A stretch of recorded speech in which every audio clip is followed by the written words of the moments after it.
Okay, so that's an interesting paradigm. This is weird. If I am standing here, I am not on the top of a building. Not only between ya and ya, but also between ta and ta. Cheesy pseudo phonological rules there.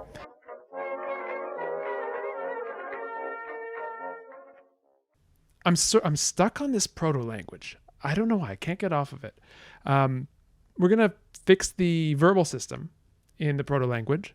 I've had a lot of thoughts about it. We have some mysteries we need to sort out, and I really want to make this more of an SOV language. And I also want to sort out the nominal system. There's not as much to do there. I would like to put together a nice case system with some cool grammaticalization pathways coming in. So I think without too much further ado, let's jump in. So I'm going to scoot over to the side here. And yeah, how about that? You can see I have my schwa and my labialization diacritic here so that I don't have to keep going off onto the IPA keyboard. Okay. So yeah, this is the gist of what I want to talk about today. I've been doing a little bit of prep. No, I haven't thought anything through yet. But what I did was, let's start, I guess, with verbs. What I did was I looked up, there's a suggestion a while back to look into some classical Japanese. And I looked into some classical Japanese, very, very much skimming the surface. But what I found was, in classical Japanese and in modern Japanese as well, you have a verbal system in which you have different verb stems. And I've more or less stolen this from the classical Japanese verbal system. You have different verbal stems which take different verbal endings. Okay, let me explain this better. You have different verbal endings which encode different meanings, like past tense, negation, different kinds of things that we would express using conjunctions in English. So like a concessive, although such and such is true, whatever. And each one of these things is expressed as a suffix. But what's interesting is the suffixes themselves suffix two different verbal stems. And so I've taken a kind of a schematic view of the classical Japanese system, and I've slotted in some of the endings that we have. So we have our past tense marker ta, which goes into the past. Our conditional to. Conditional to is just my shorthand form for saying counterfactual conditional. So if something were the case, which is not actually the case, but if it were the case, then something else would follow from that. We have the attributive form, which is what we've been calling the relative form. So this it translates to which or who. We have the substantive form, which is our mysterious suffix hakwa that we've been using to nominalize things. We have various lexicalized nominalizations using hakwa, like anatohakwa, which means home, which comes from this root anato, which means to enclose, and then this hakwa suffix. So we've got that. We've got the conditional one, which is used for indicative conditionals. So things like, if I am standing here, I am not on the top of a building. So these are not counterfactual conditionals. It can also be used for when, because, given that. Then we have the concessive, which I mentioned already, but although, despite, good ways of translating that. So I've slotted in the morphology that we have now. But what I'd like to do is to use this idea that we have different verbal stems, and the endings select for different verbal stems. And so the big idea is that this can give us a way to kind of derive these alternations that we see. Because what if in pre-Proto-Qal, long time ago, we had, say the difference between verb stem A and verb stem B was a stress shift. And under certain circumstances, okay, let's make this a little less abstract. So let's say we have, let's take our verb to do, which we have as y or ya. So say we have this form, and let's just say we have this underlying form, which we'll write with a capital A. So we don't know if this vowel is going to show up as a or a or schwa.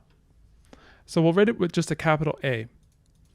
And in the terminal form, well, this is a monosyllabic root. So this will get us our way in. Then we'll have to see how it develops with polysyllabic roots. So say our rule is that whenever a is stressed, it surfaces as, whenever this underspecified vowel a, capital A, we can't call a really, capital A is stressed, then it surfaces as a. So let's just use some cheesy pseudo phonological rules there. And whenever a is unstressed,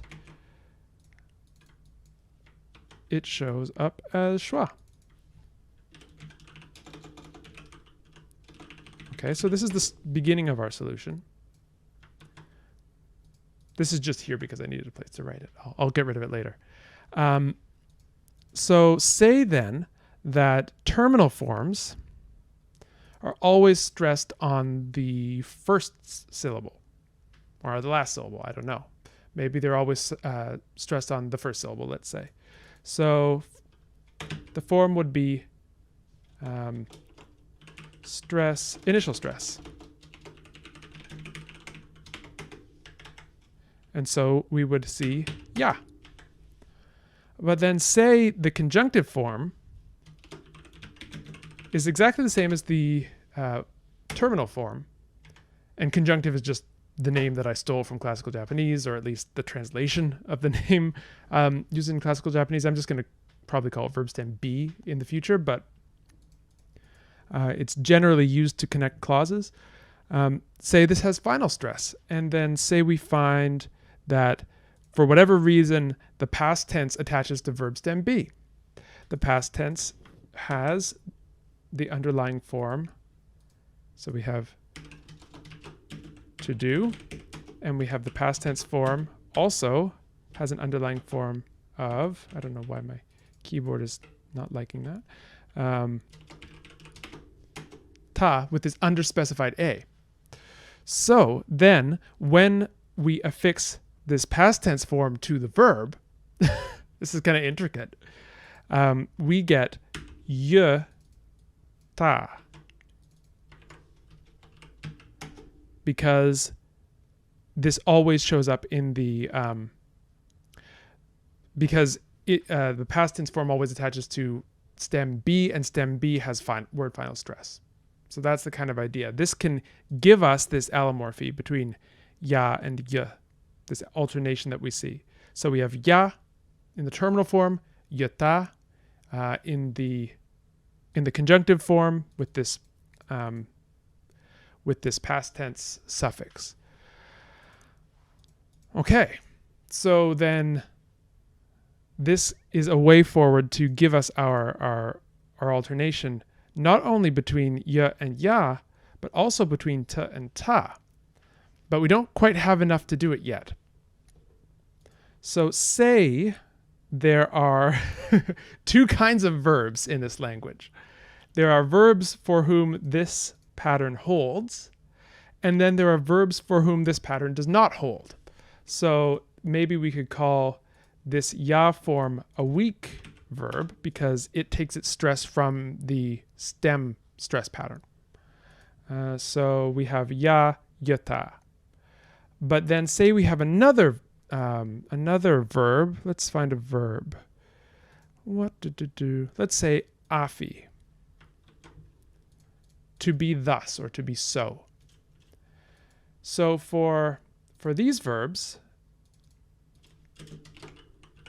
a weak verb, and for these verbs, these have we call it lexically specified stress. What does that mean? That means that the stress is part of the representation of the root in pre-Proto-Qal. And so the stress does not alter when it's put into different stem forms. So it's always going to show up as afi. So afi, and in the past tense, afita. And so that's how we derive the stem allomorphy and the affix allomorphy. Okay. I think that will be the general shape of the solution to our problem, of where did all these hqua, hqua, ta, ya alternations come from.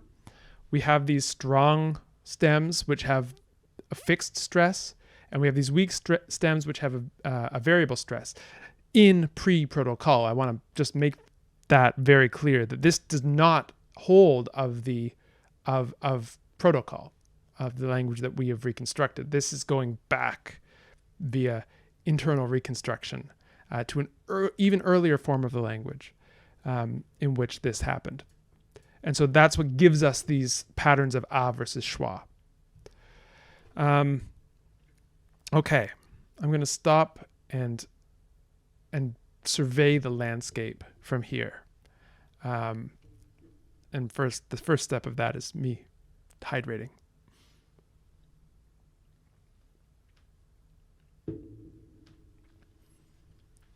So the grammaticalization pathway of this ta suffix, that's an interesting question.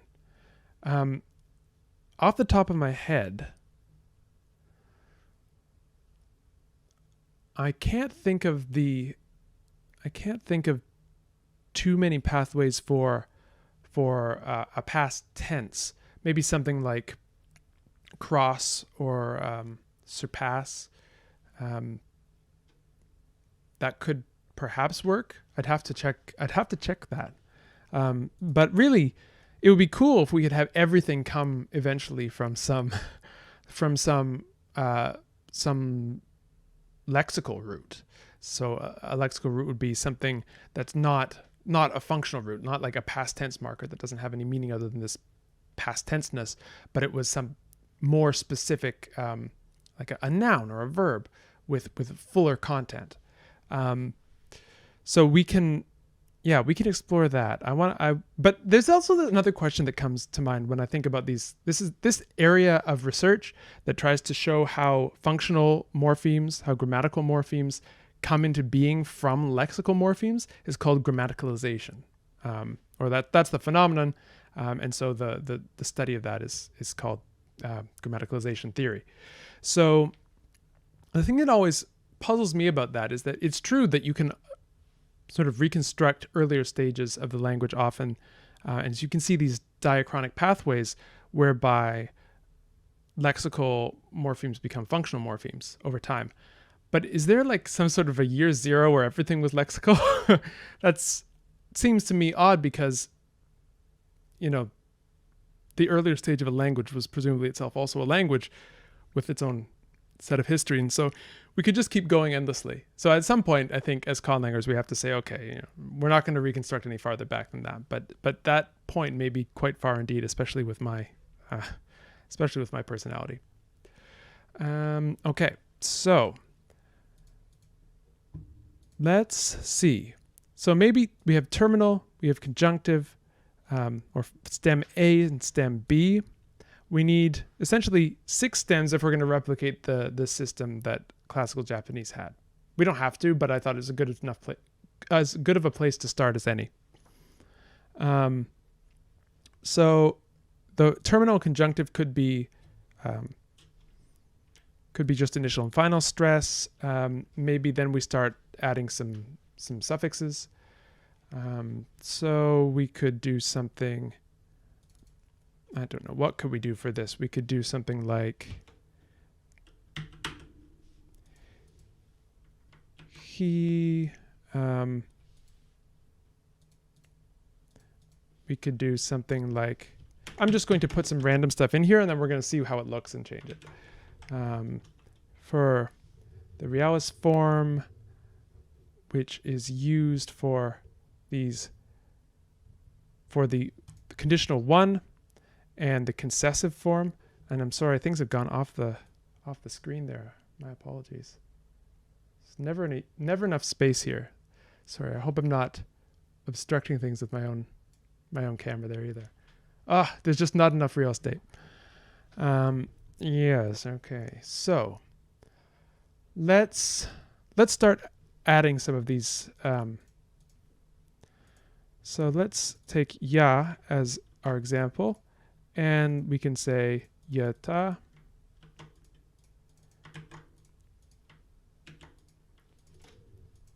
And basically wherever we have a schwa, we can reconstruct this underspecified vowel, this a, which shows up. So this is a weak verb. I don't know if we want to keep this sort of Germanic sounding verbal terminology, but good enough for now. And this means did. And then we have the predicative form, which is just ya. Does this? The predicative form is the form that's going to come at the end of every sentence. And then we need to reconstruct a conditional two. And so this is going to have to go on to, let's say that this is final stress with he. And let's say we can say this is initial stress for some reason. I'm just going to distribute these stress patterns out like candy. We have another initial stress. We have final stress.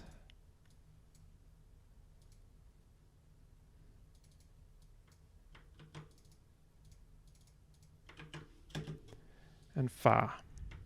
And we need suffixes for the attributive. Or maybe we don't. Maybe attributive and terminal sound the same. What else?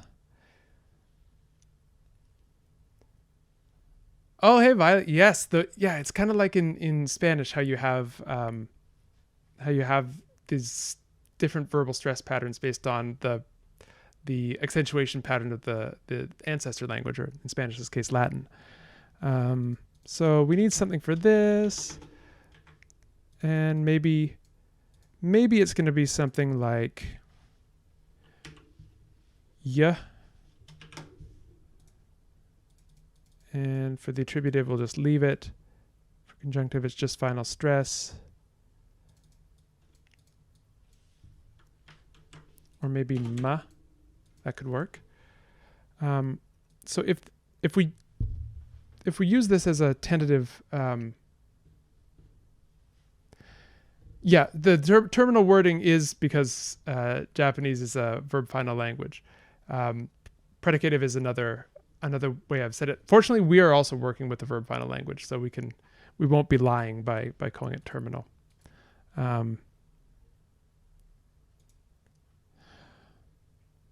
The thing that, okay, so here's a reason why I didn't want to call it predicative, because don't the past tense forms also constitute predication when they're final? I mean, they're also terminal. I don't know. I don't think we have a really good word for it. That's why I think we should just call it stem A. Are vowels going to undergo mutation under stress? Yeah, we could do that. And I kind of want to do that.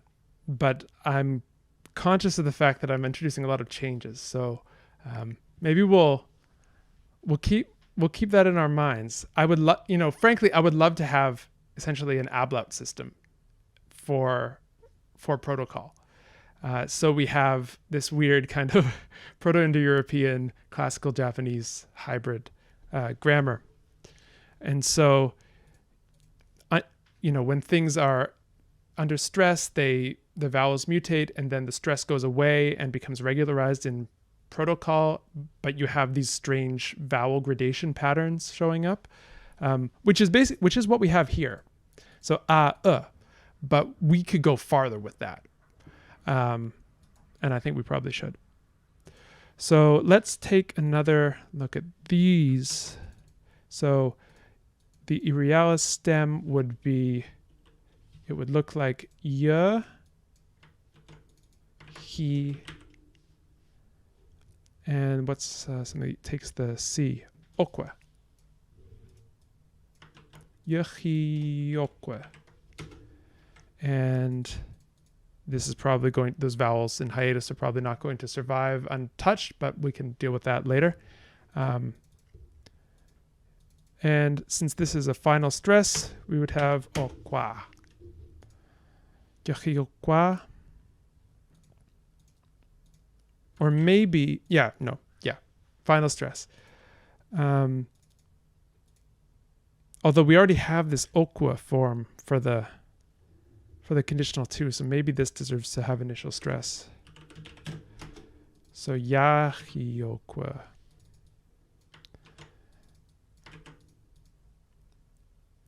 And then, sorry, not okwa, tokwa. What am I doing? And then we have afitokwa, which is actually the original form in which we reconstructed this tokwa suffix. So that's kind of cool. And then, so then we can look at the attributive. The attributive is just going to look the same. So attributive has initial stress. Maybe we should just make it have final stress because we don't want to have too many things with initial stress. So then we have yasu.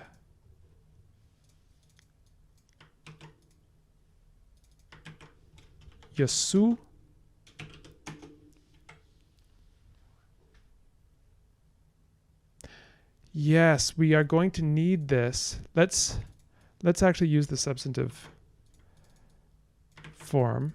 So this is going to turn into yachakwa and afi chakwa. And now we've derived our allomorphy in that suffix. Cool. So substantive takes stem D, has this form.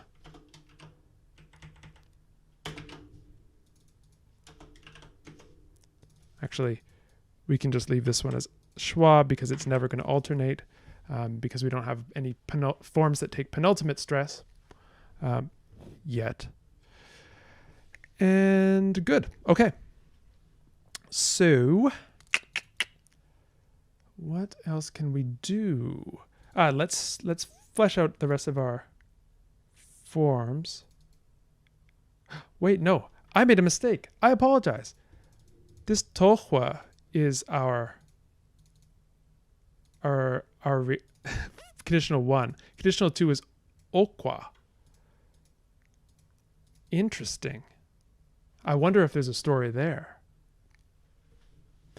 Okay, well, my apologies. Okwa. And then we also need ya, ma, tokwa. Tohwa, sorry. Viewers on YouTube, you've been like, what are you doing, Colin? For the past few minutes. I get it. I watch videos. I'm doing the same thing. I get it. Okay, so that's good.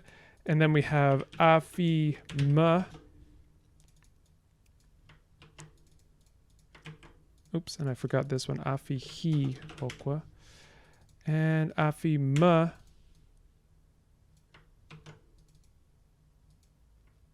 Tohwa. Yeah, it is. Okay, so I'm catching up on some things. Old Japanese had sandia vowels in coalescence. We can also try that. We can try that. And we've been kind of doing this as well. in a later form. So we have this kind of anti-hiatic principle, if you want a fancy name, but this tendency of vowels not to like to just be vowel in two different syllables. That's called being in hiatus. And we tend to create these long vowels, which then show up in the later forms in the descendant languages and do all sorts of interesting things to determine what vowels drop out. In some of the descendant languages, we have schwas drop out when they're unstressed, and so that's also a thing. But yeah, I think we're going to try that. We're going to have to come up with a big chart of the vowels side by side and what happens to all of them when they collide, basically like Sanskrit. That will be fun. And then Violet mentions it is very interesting that only conditional 2 starts with a consonant so far. And it's also interesting, in my opinion, that the consonant it starts with is the same consonant that this past tense marker starts with. That combined with the vowel sandhi rules that are going to coalesce two vowels next to each other may yield something interesting in the future. I am not totally sure. Because this is an initial stress, we do not need to represent it like this because it will always show up as ma. And initial stress fa, we don't have any imperatives, but if we did, they would look like ya fa, maybe something at the end of that, who knows? Although imperative is the only verb form that takes this F stem, so I'm assuming that probably we won't need any additional morphology. Ya fa and then afifa. Yeah. I don't know how much I love these suffixes, afihi, ya, ma. I don't totally love them. I think it might be more fun to do something with the stress instead. Maybe we can do that. Maybe let's take out these. So ya tohua, afi tohua. And what if we said,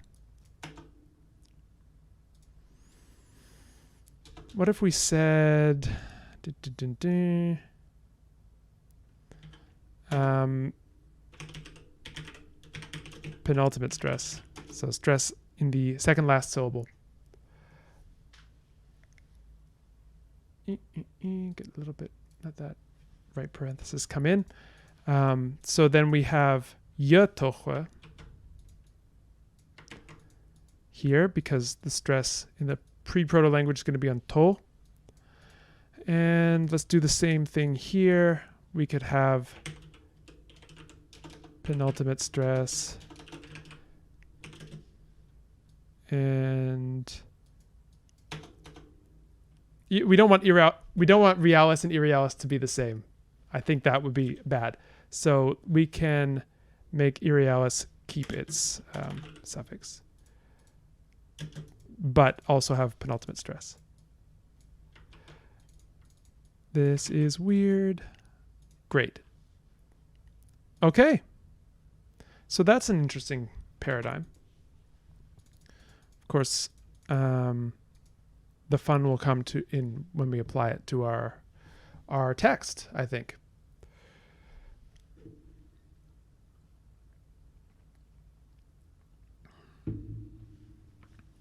Oh, Violet mentions that, it's interesting that only okwa starts with a vowel. Yeah.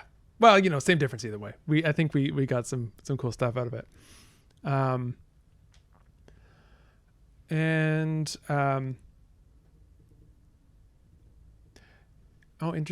This is interesting. Spanish has a rule for vos and vosotros forms where the stress is always on the first syllable of the ending.